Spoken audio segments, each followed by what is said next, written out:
Buenas noches, amigos y amigas de la hora de Hurlingham. Estamos acá con Lucas Sens. Sí, lo conocen, ya lo.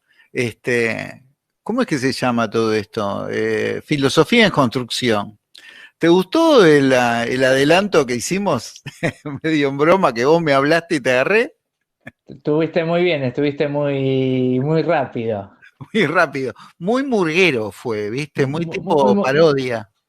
Saliste cupletero, saliste a cupletear ahí, como un buen cupletero que no le importa nada y salió ahí al escenario y improvisó. Es que justo me gustó, dije, bueno, puedo poner algunas caras, hacer alguna cosa. Este, pero entremos de lleno. Estuviste muy buena la frase esa que dijiste. Hay ramas porque hay raíces. Muy buena la frase esa. Y Sí, te escucho, te escucho. no, sí, nosotros que siempre hacemos el chiste de irnos por las ramas, Claro, está bueno irse por las ramas y al mismo tiempo volver a las raíces. De claro, hecho, a ver, la imagen, ¿no? Ya para ir metiéndonos.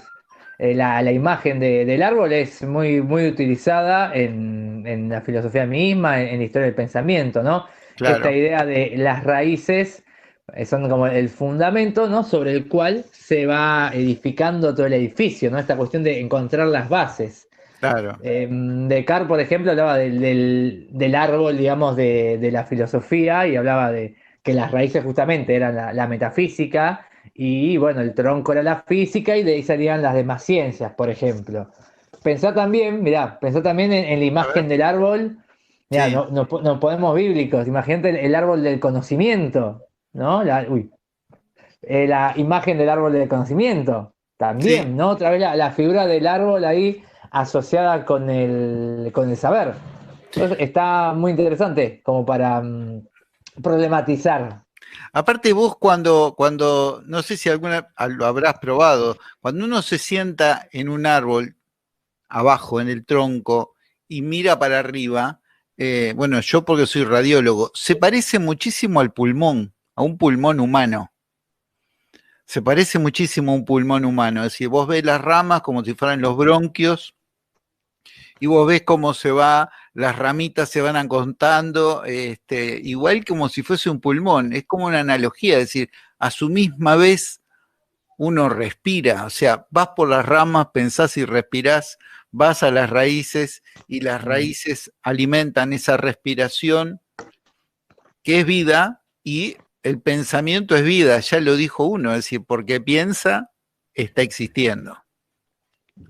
Y me encantó sobre la problemática actual que tenemos y volver a analizar el pensamiento griego y volver a la democracia, a su fundación, a sus fundamentos, en la figura de quien, como vos dijiste en ese diálogo íntimo que yo hice público, lo reconozco, este, dijiste, él aceptó las reglas de esa institucionalidad que tenían, aunque lo perjudicaran a él mismo. Claro, estábamos hablando de Sócrates y yo te contaba de la condena a muerte, ¿no? Nosotros Claro, ya hemos hablado de Sócrates en alguna de las primeras emisiones, sí. pero nunca vamos a dejar de hablar de Sócrates porque su importancia histórica es fundamental, ¿no? Vos decís que está en las raíces, te diría que también está en las ramas Claro, y que forma parte de la historia y de la esencia del pensamiento humano, ¿no? Y claro, la historia de Sócrates como padre, ¿no? Que considerado como padre de la filosofía en Occidente, pero también como figura política, ¿no? Como figura pedagógica, como educador, como figura política, ¿no? Es muy fuerte, ¿no? Porque de alguna manera él no es que se veía a sí mismo como un militante político en los términos modernos, ¿no? No iba por ese lado. Sin embargo, con Sócrates, digo, aparece algo que es una preocupación básica de la filosofía, pero que antes de Sócrates no aparecía, que era justamente toda la cuestión de la ética, ¿no? La pregunta básica del cómo debemos vivir. Antes de Sócrates Antes de Sócrates, la filosofía estaba destinada, digamos, estaba centrada sobre todo en el estudio de la naturaleza, ¿no? De las cuestiones más generales y más abstractas, y también de la física, ¿no? Y de los fenómenos del mundo físico. Pero de alguna manera Sócrates es el que, viviendo ahí en la época de la Atenas democrática, dice, no, pará, no es tan importante discutir el origen del cosmos, los fenómenos naturales, ¿no? Sino que lo que en realidad importa es la vida humana y la relación entre los seres humanos, ¿no? Y esta pregunta, la ética, el cómo debemos vivir. Claro, porque aparte ellos, al igual que nosotros, es como que somos como un perro que se muerde la cola, ¿no? Siempre estamos dando vueltas sobre lo mismo, es decir, nunca terminás de solucionar las diferencias, nunca terminás de solucionar la manipulación en el poder, nunca terminás de solucionar la discriminación, nunca terminás de solucionar nada. Estás dando vueltas y como diciendo, suerte, suerte que hay alguien que pensó y que dejó el ganchito con el papelito para que vos lo mires y digas, ah, mira, para este problema está esta solución, o hay que pensar y seguir pensando. Claro, y un poco el rescate del Sócrates, ¿no? Entre comillas, por ahí más histórico, porque, a ver, se sabe, ¿no? Esta cuestión de que Sócrates no dejó nada escrito, Claro. y por lo tanto no hay obras de Sócrates. Lo que hay, y esto sí, digamos, está obviamente certificado por todos los investigadores, tiene que ver con los testimonios justamente de los griegos que vivieron en esa época y que, bueno, vivieron el mismo momento, ¿no? Que fueron Y sus de hecho, contemporáneos. se fueron contemporáneos, algunos fueron discípulos, bueno, el más clásico es Platón, también está Genofonte, que fue un muy importante historiador, y también tenés a uno de los padres, digamos, de la comedia griega, que fue Aristófanes, que de hecho Aristófanes, que sus obras de teatro le daba con un caño a Sócrates, no le creía nada. Tiene ¿Ah, una que se sí? llama Sí, sí, sí, lo trataba justamente como eso que Sócrates criticaba a los sofistas, como mentirosos que buscaban la manipulación y no la verdad. Bueno, para Aristófanes el sofista más sofisticado, digamos, era Sócrates y le da con un caño. Mira, En Las nubes, por ejemplo, es una de las obras de él y lo liquida, ¿no? Lo liquida, ¿no? O sea que era una figura de mucho impacto. Tenía había, sus fanáticos, sus seguidores y bueno, por algo tenía también tantos detractores. pero finalmente consiguió tener éxito en lo que él pretendía, básicamente que la gente pensara y movilizar todo eso y tratar de empezar a analizar. Un tipo inteligente como él se daría cuenta que estaba en el principio de cosas que él estaba pensando también. Digo, Claro, sí, sí. Digamos que tuvo éxito, ¿no? No sabe si, por ejemplo, no hubiera sido condenado a muerte, ¿no? No hubiera sufrido la pena de muerte. Quizás el éxito de él por ahí estaría, ¿no? No sería tan reconocido, pero de alguna manera tiene como ese impacto de las figuras cruciales, ¿no? claro. Las que por Logró ser, desafiar al poder, claro, digo, por desafiar al poder, bueno, eh, terminó de alguna manera generando más, incluso casi que con su muerte que con su vida, que igual generó un montón. Pero bueno, por algo la mayor parte de los testimonios vienen de sus discípulos. Y tampoco es poca cosa, porque tenía que ver con una orientación del pensamiento que daba él. O sea, para él eh, la palabra escrita de alguna manera era una especie de palabra muerta, ¿no? El pensamiento no es algo estático que uno, ¿no? Escribe y deja ahí para la posteridad, sino que el pensamiento es algo vivo, es algo que se genera a través del diálogo, así como estamos hablando nosotros, ¿no? Pero ahora, bueno, qué increíble que él, miles de años antes de las religiones, tirar a eso, sobre lo estático que es lo que se escribe. Sin embargo, las religiones un poco se basan en eso. Es decir, te escriben una cosa y vos decís, esto es lo que está escrito y esto es lo que se debería crear. Lo digo no para meterme en ese tema, sino nada más que como un detalle. Sí, ojo, no miles de años antes, ¿no? Bueno, depende de qué religiones, No, religión por supuesto. cristiana, Si uno piensa, judeo-cristiana, qué sé yo, musulmanes, demás. Todo aquel que lo que nosotros vemos hoy en día, pero no intentaba meterme en ese tema tampoco. no, pero está bueno, ¿no? Porque cuando uno piensa en las religiones, piensa justamente en estos libros sagrados, ¿no? Pensá que, bueno, cuando él filosofa, están en otro periodo del politeísmo griego, y de hecho él es acusado de negar los dioses de la polis. O sea, de Claro. alguna manera, una de las partes de las acusaciones que se le hacen tiene que ver con esto, con negar la religión oficial. Y Ah, eso que él, y es que claro, no, y tenés él, razón. Así que tiene algo que él ver. tiene que ver, pero además es interesante porque no es que Sócrates sea ateo para nada. De hecho, era alguien creyente que creía en los dioses de la polis.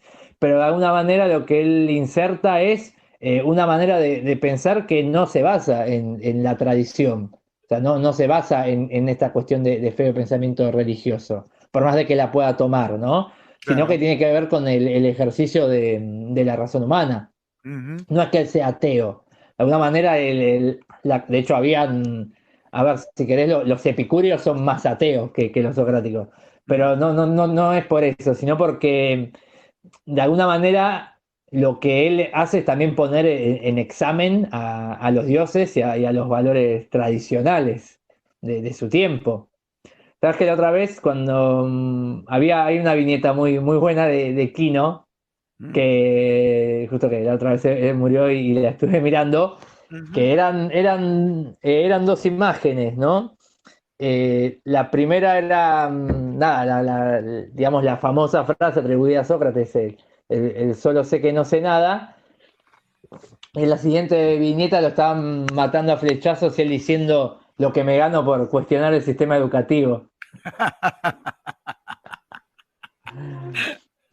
Y tal cual, porque al fin y al cabo tiene que ver eso, ¿no? Si tuvo también tanto peso la figura de Sócrates, eh, tiene que ver con justamente el privilegio que hace de la pregunta, la famosa pregunta socrática, que hasta el día de hoy sigue siendo una de las, a ver, herramientas o técnicas pedagógicas más usuales, ¿no? Tiene que ver con la formulación del problema. Él, a ver, si hay algo que lo engrandece a Sócrates, justamente es que él pasó de alguna manera a la historia por eso, por formular el problema. De hecho, se supone, digamos, de acuerdo al recorte histórico que se hace y el análisis que se hace de la obra de Platón, de que Platón escribía sus diálogos en boca de Sócrates como homenaje a su maestro, y de alguna manera todos los primeros diálogos de Sócrates, que obviamente los escribe Platón, pero aparece esta figura socrática que nunca cierra los problemas, ¿no? El diálogo termina, no se discuten, por ejemplo, qué es la virtud y no termina la respuesta, ¿no? Queda siempre abierto, ¿no? Queda como esta cuestión de siempre seguir buscando y siempre seguir preguntándose. Y eso es lo más interesante de la mayéutica, bueno, que es el método socrático, ¿no? Ujú. Esta cuestión de nunca llegar a la verdad, sino que la verdad sea el horizonte, ¿no? Pero claro, eso genera una desestabilización muy grande a cualquier sistema de poder. Viste que nosotros hemos hablado mucho del tema del poder y las estructuras. Y Exacto. obviamente para que un poder, una estructura, una institución perdure a lo largo del tiempo, tiene que mantener su, digamos, en términos siglo XX, su hegemonía, ¿no? Su hegemonía ideológica. Y para eso tiene que hacer que todos crean que la institución tiene el saber, ¿no? Bueno, eso es lo que está disputando Sócrates.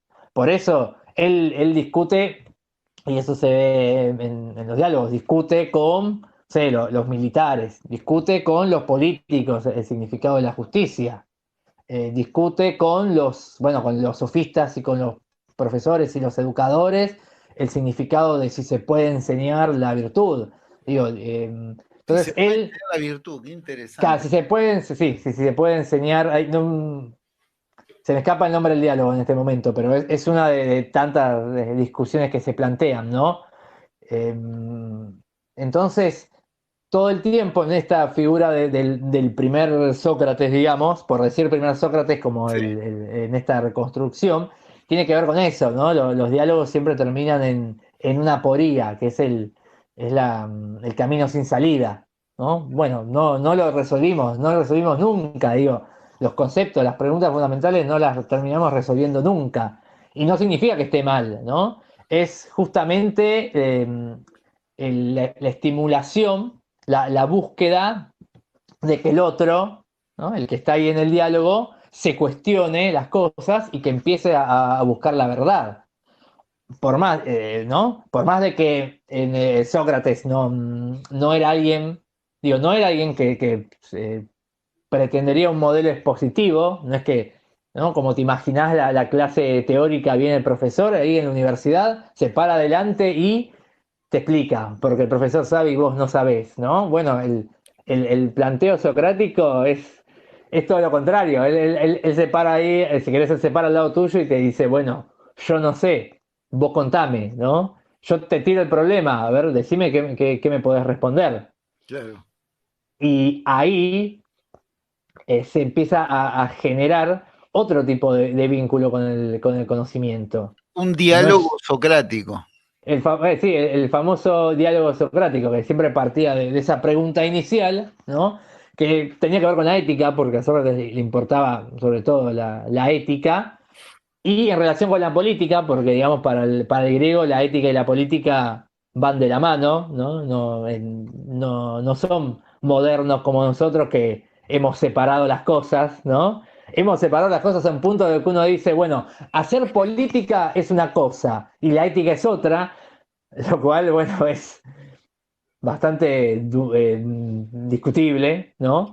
Con el nombre de la política se hacen cosas que dejan de lado la ética, pero se supone que la política eso lo justifica, ¿no? Y ahí nos podemos ir a Maquiavelo, pero digamos, para el griego la ética y la política iban de la mano, ¿no? Una persona ética era una persona que también, a ver, hacía política, los fines eran los mismos. La diferencia es que la ética se refería como al individuo y su relación con el otro, y la política al conjunto de la ciudad. Claro. Pero bueno, digamos, ese era el planteo tenía que ver con la pregunta de ese estilo y el famoso diálogo socrático lo que pretendía justamente era, bueno, demostrar el falso conocimiento, la opinión infundada, ¿no? La falta de justificación o de fundamento de la opinión de la creencia del que supuestamente sabía. Y otra vez, no para decirle al final del diálogo y decirle, bueno, viste, vos no sabés nada, yo ahora te explico. No, porque eso es algo, es tan obvio que no podría, o sea, no podría funcionar, o sea, no podría ser tan llamativo, si esto es algo obvio, ¿no? Justamente el diálogo socrático en esa interacción se supone que está el conocimiento, ¿no? En el discurso final. Porque ese discurso final, ya te decía, no está la resolución. Está la aporía, ahí se presentan los caminos, se presentan las posibilidades, se presentan las contradicciones, pero siempre queda la cuestión abierta, ¿no? Es como la rama que tiene que seguir subiendo, ¿no? Para alcanzar la cima, ¿no? Para alcanzar ahí el cielo, el sol, ¿no? Ahora, Eh, hoy en día, digamos, este día de hoy, es decir, el presente es lo que existe. Este día de hoy es lo último que hay en civilización humana, acá en el sur del planeta, en lo que se llama República Argentina, o sea, no hay más que esto que tenemos hoy. Y el poder se ve que ha estudiado muy bien eso, ¿no? Porque mientras vos hablabas y decías, las respuestas quedan abiertas, el poder trabaja como para que la gente sienta un hartazgo de eso, que diga, no, no, yo quiero que me lo definan, quiero que me den esto, algo que sea consistente, algo, y ellos saben bien eso. Es decir, ¿por qué? Porque vos por un lado, en el pensamiento socrático, estás profundizando el diálogo, estás profundizando la participación, estás profundizando y querés, qué sé yo, lo colectivo. Por otro lado, es decir, el que tiene el poder dice, a mí este camino no me conviene. Entonces yo, ¿cómo hago? ¿Cómo hago para echar todo eso que hace ese pensamiento? Lo que tengo que hacer es decir, es demasiado, están demasiado pensando, no tengo nada en concreto, yo lo que quiero es algo, viste, tipo, en vez de pensamiento, reacción. No sé si se entiende lo que te estoy diciendo. Sí, sí, sí, te reentiendo. Mm. Me parece como vos decís, el poder busca justificar una respuesta que obviamente es funcional a sus intereses. A De sus hecho, te intereses. diría, nadie sabe tanto, si querés, de todas estas cuestiones como el poder mismo, porque justamente, ¿no? Pareciera como que el poder, o bueno, los que ejercen el poder, para no como plantearlo así tan, ¿no? tan abstracto, pero son Claro. los que permanentemente actualizan sus estrategias, ¿no? Sus métodos para lograr esa hegemonía, para lograr esa justificación, ¿no? Para embarrar la cancha. Más bien, más bien. Hoy escuchaba el mediodía que le hicieron un homenaje a Pérez Esquivel, Mm, porque creo que son como 40 años, algo así, del Premio Nobel de la Paz que le dieron durante la dictadura, y que eso fue como una trompada en la cara para la dictadura, porque él desde cuando le tocó hablar, porque estaba recibiendo el premio, contó todas las cosas que estaban pasando. Pero más allá de eso, después del sí. homenaje, él habló y dijo algunas cosas sobre la naturaleza, que estaba buenísimo. Dice, ustedes fíjense que la naturaleza no elige el monocultivo. Entonces, era una forma de hablar sobre la participación de la gente y estuvo hablando un rato largo sobre la libertad de pensamiento, el pensamiento crítico y todo ese tipo de cosas. Y eso que él es un hombre religioso, eso que él es un hombre religioso, ¿no? Pero con los pies sobre la tierra y se ve que sus pies también se han transformado en raíces, que hoy estábamos hablando de las raíces. ¿Qué otra cosa más pensaste ayer cuando se te ocurrió este tema como disparador de lo que estábamos hablando? Bueno, algo que te había comentado También que, era un poco la situación actual, ¿no es cierto? Un poco la desestabilización o problemas con la cuestión de la democracia y demás, ¿no? claramente, sí. A ver, más allá de que obviamente la democracia no es la misma que en la época de los griegos para nada, sí, uno puede encontrar también muchas similitudes y muchas problemáticas, ¿no? También, obviamente, problemáticas respecto a Sócrates. Acá lo estamos usando como Sí, puntapié, más no bien, estamos haciendo un análisis, ¿no? de sus ideas políticas o de Platón, porque da también para otras charlas y otros debates. Pero algo que me parecía muy interesante, digo, recuperando esta dimensión del poder, ¿no? Vos hablaste de desestabilización. Obviamente, la desestabilización puede ser de muchas maneras, ¿no? Obviamente podemos encontrar desestabilizaciones que buscan instaurar otro poder o otros mecanismos de dominación, por supuesto.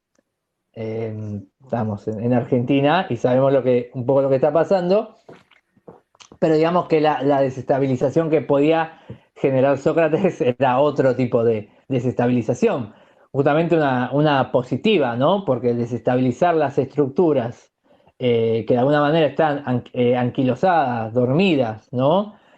Obedeciendo a un sentido común, ¿no? O a una tradición sin ponerla en cuestión, obviamente hay un valor ahí claramente en esa desestabilización. Por Claro, algo, aparte, perdona, sí, tengo un no, punto, sí, porque no es lo mismo desestabilizar una dictadura, ¿no?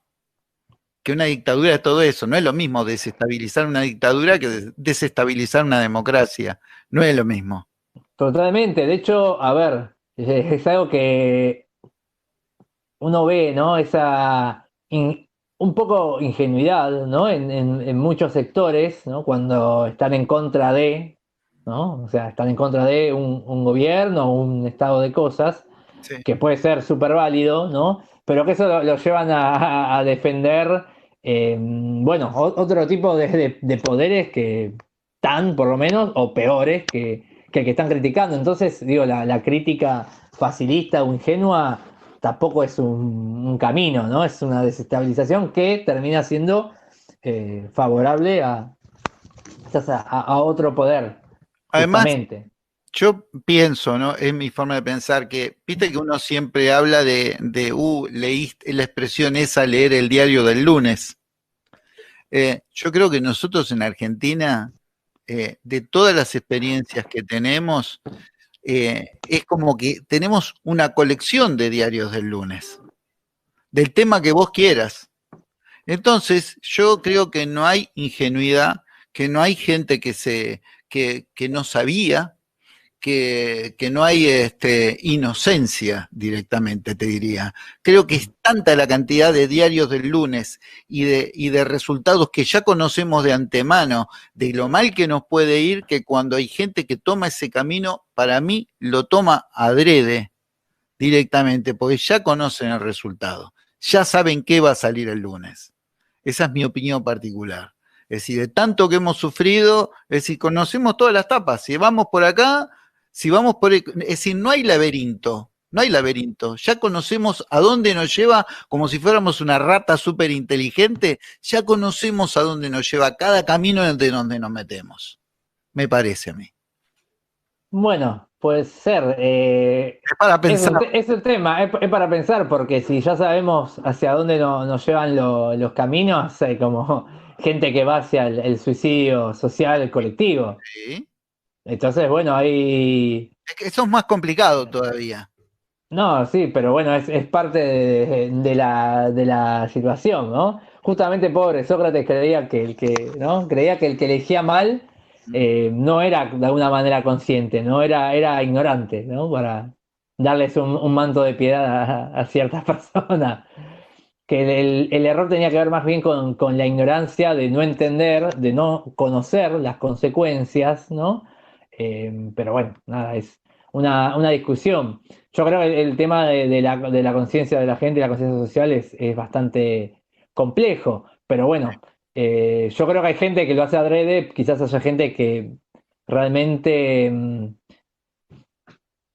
no lo hace tan adrede, pero sí quizás haya una decisión de no abrir, ¿no? Cierta cabeza y cierta mentalidad, que tiene que ver mucho con un debate que yo te decía ingenuo en el sentido de facilista, ¿no? Sacás el diario del lunes, ah, no, esto está todo mal, ¿no? La respuesta era esta, ¿no? Y nunca nadie se hace cargo, ¿no?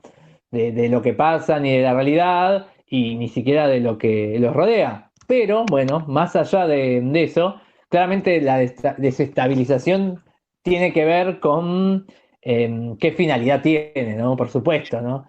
A mí, Una cosa es desestabilizar una dictadura o un régimen opresivo, quizás desde un planteo, una búsqueda de emancipación o libertad o derechos, y otra desde la desdemocratización, que es a de lo que venís hablando mucho, ¿no? sí, Y que sí. me gusta mucho ese término y que lamentablemente lo estamos sufriendo bastante. Claramente, ¿no? Y el ejemplo de la desestabilización que generaba Sócrates en el pensamiento de la época fue lo que termina llevándolo a esa pena de muerte, ¿no? Que se cuentan un poco muchas historias respecto de la pena de muerte. A mí lo que me había resultado muy interesante respecto de esa escena, ¿no?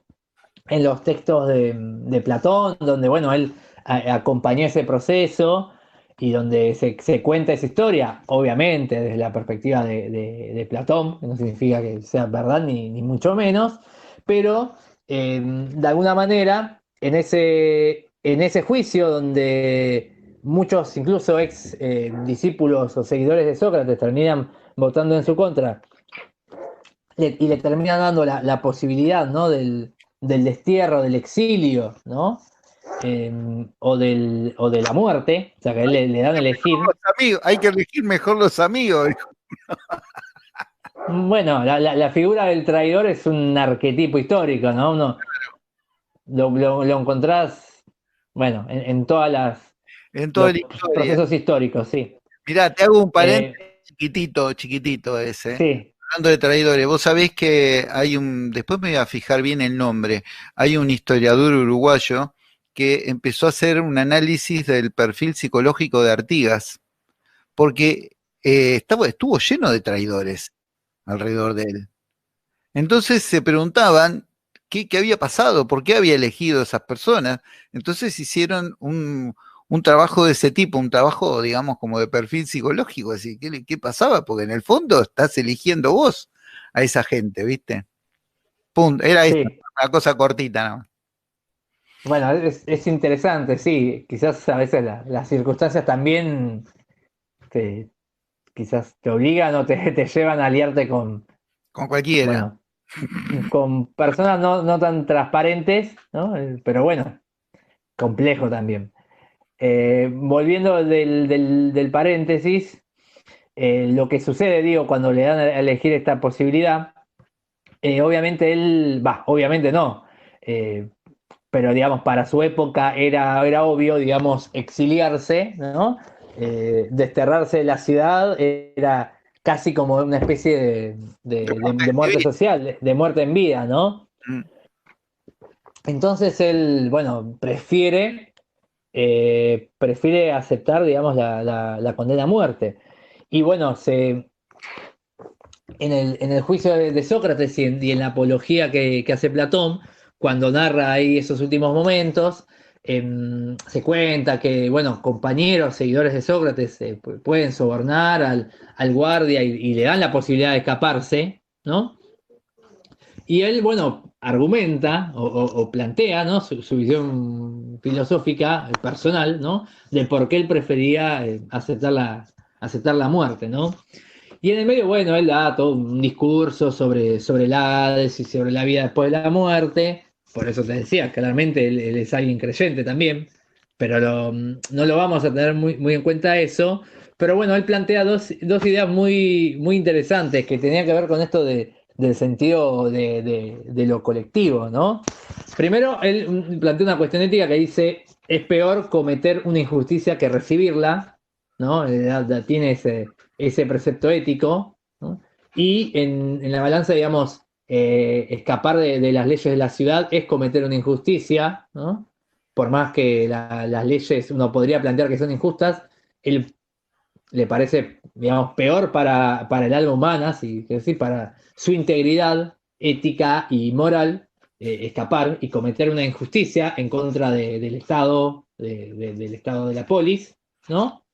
Y lo segundo que plantea, ¿no? Él hace como una especie de diálogo imaginario con las leyes, ¿no? Como si vinieran las leyes, se levantasen acá y puedas charlar con ellas, ¿no?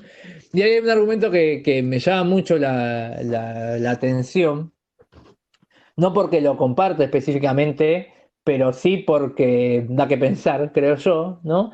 Que plantea justamente como esta especie de noción de deuda que tiene él con las leyes, ¿no? Con el Estado, con la legalidad que lo formó, ¿no? Como diciendo, bueno, gracias a las leyes, ¿no? Yo pude nacer en el seno de una familia, o sea, con un trabajo, pude recibir la educación del ciudadano griego de la época. Acordate que, bueno, la mayoría de la población era esclava, ciudadanos no eran muchos, bueno, él era un ciudadano, recibió la educación de la época, ¿no? Y la formación intelectual y la formación física, ¿no? Y que incluso gracias a las leyes que existían a la polis y a la comunidad, él pudo, digamos, ser el filósofo, ¿no? Pudo ejercer su tarea, ¿no? Pudo cumplir de alguna manera como su destino, si querés, su objetivo, el sentido de su vida, ¿no? Y que si las leyes le dieron todo eso, ¿no? Y en este momento las leyes le están diciendo, como te tenés que morir, ¿no? Pues es durísimo, ¿no? Él por respeto a esa misma ley, bueno, lo acepta, ¿no? Y va para nuestra lógica de nuestra época es un delirio, digo.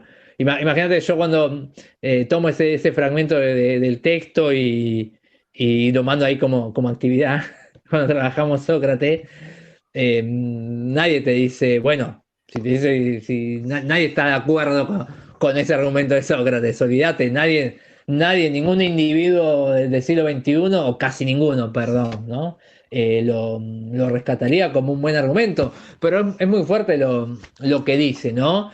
Sobre todo porque plantea esta cuestión de alguna manera, bueno, sí, la justicia tiene que ver con la no existencia colectiva y yo tengo la posibilidad de elegirla, bueno, la elijo más allá de mis intereses, ¿no? Como que me entrego en esa situación. Mirá vos. Y nada, para mí es fuertísimo, no, Muy no, fuerte. no, es muy fuerte, no es ni, tengo un montón de razones para decir que estoy en contra de lo que hace, yo hubiera preferido que viva, pero al mismo tiempo entiendo la convicción, ¿no? Y la convicción política desde que lo hace, porque no lo hace desde una posición de poder, no lo hace estando en la élite, o siendo el gobernante, ¿no? O siendo el, digamos, el que tiene, digamos, el amo, el que tiene el poder, ¿no? Por más de que la posición de él no era negativa, era, si querés, Claro. ahí un ciudadano medio, pero digamos, él prefiere como cometer ese sacrificio como con esa certeza de que está haciendo justicia igual, que su muerte es justicia.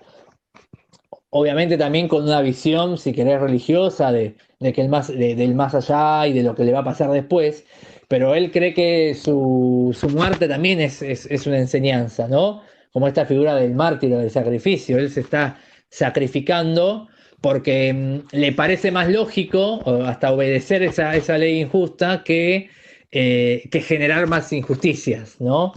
O que llevar como una especie de batalla en contra de la ley hasta como concepto, como norma. Claro. Ya te digo, no creo que casi nadie en por ahí lo aceptaría, pero es muy interesante porque él lo hace desde la convicción y obviamente desde su lugar, no desde el lugar de, bueno, cumplí con la ley o te mato, no, porque claramente eso no tiene ningún valor. Pero sí en el sentido de que él está haciendo como un sacrificio en nombre de por lo menos lo que él cree que son los valores de lo colectivo, ¿no? ¿Sabés, ¿sabés en quién pensé cuando vos contaste eso, contemporáneo nuestro? Luis Ignacio Lula da Silva. Porque él más o menos pasó lo mismo, es decir, él se podría haber rajado. Lula se podría haber rajado, tranquilamente, sin ningún tipo de problema. Los esperó, ya sabía lo que iba a pasar. Los esperó y estaba dispuesto a cumplir porque inclusive se daba cuenta por el devenir de las cosas que cómo se desmoronaba la institucionalidad en el Brasil. Entonces, él dijo, bueno, yo voy a aceptar lo que queda en la institucionalidad me diga y me la voy a bancar y buscó los plazos legales y todas las cuestiones legales para poder luego conseguir los caminos, pero dentro de una legalidad. No intentó escaparse, no intentó profugarse ni nada por el estilo. Se me ocurrió pensar en él, simplemente. Me parece que es un buen ejemplo, Sí, sí, creo eh, que podría ser.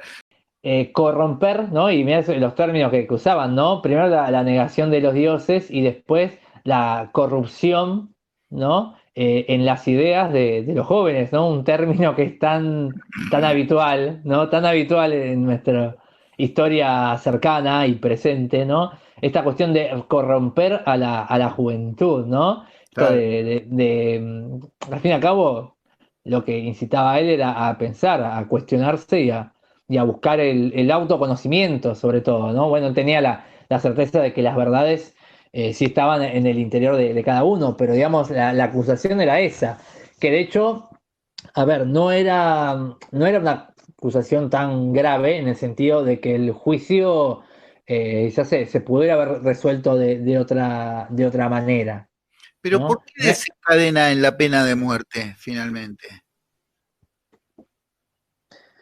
Bueno, de alguna manera lo que se cuenta, ¿no? Sí, Lo que se cuenta es que claramente, digo, cuando le hacen el juicio, ¿no? La defensa de Sócrates, de alguna manera ridiculiza la existencia del juicio mismo, ¿no? Es decir, hace lo que hacía él, básicamente, ¿no? Siempre partiendo desde su ironía socrática, pone en ridículo las acusaciones y pone en ridículo al jurado y como toda esa pantomima del juicio, ¿no? a mí eso me encanta. Digo, seguí, seguí. No, porque él podía haber aceptado los cargos, ¿no? Había una multa para pagar, no te voy a decir el precio, porque no manejo no manejo la economía griega, Claro, y aparte pero no tenemos la conversión a dólares, viste, el día de hoy. claro, ¿no? Pero por lo menos lo que se cuenta es que lo que hace Sócrates en el juicio era denostar justamente a los jueces, a los magistrados y a todo lo que se estaba generando. Y eso de alguna manera es lo que termina por generar esa ofensa y esa humillación al poder o al jurado que termina, bueno, tomando esta decisión. Yo, en vez de haberlo arreglado, digamos, bueno, convencionalmente o desde esta cuestión de la supervivencia que haría cualquiera y aceptaría algún cargo menor, bueno, como te gusta a vos, decís vos, él fue a fondo, ¿no? O sea, todo era una pantomima y toda esa idea de la justicia era una pantomima y él creo que Hoy, encontró este lugar para terminar de ridiculizar toda la situación. Y ahí fue cuando se pudrió. hoy en día podríamos decir que claramente la pudrió, Exactamente, ¿no? la pudrió. Él no pensó en zafar de la condena, ¿no? Sino Vamos a hacer lo pudrirla que, bien podrida, dijo. por supuesto, además, si él que era un genio, digamos, de la oratoria, podría haber, pero tirado todas las flores del mundo y quedar como un campeón. Pero él no, él, digamos, fue consecuente también con lo que hacía él. ¿Qué iba a hacer él en el juicio? Bueno, cuestionar la existencia misma del juicio y de todo lo que estaba pasando. Entonces, esa humillación pública no se le perdonó. No, Si y a bien él, se le dio la. yo creo que él tampoco, por como era, creo que tampoco le importaba mucho la humillación pública. Creo que era parte de lo que él sabía que siempre podía venir una crítica. Si vos vas a criticar al establishment, al estado de cosas, tenés que tener por entendido, a no ser que te coman los mocos, como se dice en la calle, de qué te van a Mm, dar, de qué te van claro, a. sí, sí. Es que Entonces, él es, lo tuvo claro hasta el último momento y cuando después de eso le ofrecieron o el exilio o beber cicuta y morir, bueno, él siguió siendo consecuente con sus ideales y desde la posibilidad de zafar un juicio y quedar bien, bueno, prefirió morir, básicamente. vamos a recontrapudrirla. Bueno, gente, nos vemos el miércoles que viene. Como siempre, un gustazo hacer este espacio de filosofía en construcción con Lucas Sens. Eh, una alegría, un gusto poder pensar en libertad, poder criticar, criticarnos, aprender, mirarlo a él. Yo aprendo un montón. Para mí es un lujito. Ahí ve. Gracias, Marcelo. No, por favor.